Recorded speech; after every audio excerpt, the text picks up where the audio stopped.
Hi நண்பா, இந்த ஒரு வீடியோக்குள்ள நம்ம என்ன பார்க்க போறோம் அப்படின்னா, தளபதி விஜய் சார் நடிப்பில் வெளியாக உள்ள தி கோட், அஜித் சார் நடிப்பில் வெளியாக உள்ள குட் பை டக்லே, சூர்யா சார் நடிப்பில் வெளியாக உள்ள கங்குவா மற்றும் ரஜினி சார் நடிப்பில் வெளியாக உள்ள கூலி, இந்த 4 திரைப்படத்திலும் நடிக்கக்கூடிய ஹீரோஸ் எவ்வளவு சேலரி வாங்குறாங்க அப்படின்றதையும், அது மட்டும் இல்லாம எவ்வளவு பட்ஜெட்ல இந்த படத்தை வந்து எடுத்திருக்காங்க அப்படின்றதையும் இந்த ஒரு வீடியோ மெட்டீரியல் வந்து பார்க்க போறோம். அதுக்கு முன்னாடி உங்களுக்கு பிடித்த ஹீரோ யார் அப்படின்றத மறக்காம கமெண்ட் பண்ணுங்க.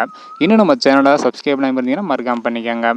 ஓகே அன்பா, வாங்க நினைக்கிற வீடியோக்குள்ள போகலாம். ஓகே அன்பா, சூர்யா சார் நடிப்பில் வெளியாக உள்ள கங்குவா திரைப்படத்தை 350 கோடி பட்ஜெட்ல இருந்து எடுத்துட்டு வராங்க. இந்த திரைப்படத்திற்காக நடிகர் சூர்யா சார் 30 to 40 கோடி வரையும் சம்பளம் வந்து வாங்கியிருக்காங்க. இதனை தொடர்ந்து தளபதி விஜய் சார் நடிப்பில் செப்டம்பர் 5ஆம் தேதி வெளியாக உள்ள தி கோட் திரைப்படத்தை 450 கோடி பட்ஜெட்ல எடுத்திருக்காங்க. இந்த திரைப்படத்தை தளபதி விஜய் சார் 200 கோடி வரை சம்பளம் வந்து வாங்கியிருக்காங்க.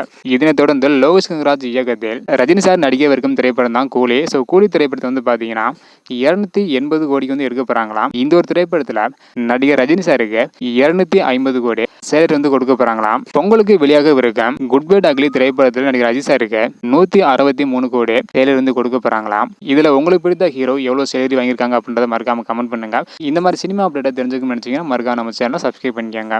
ஓகே அன்பா, தேங்க்யூ.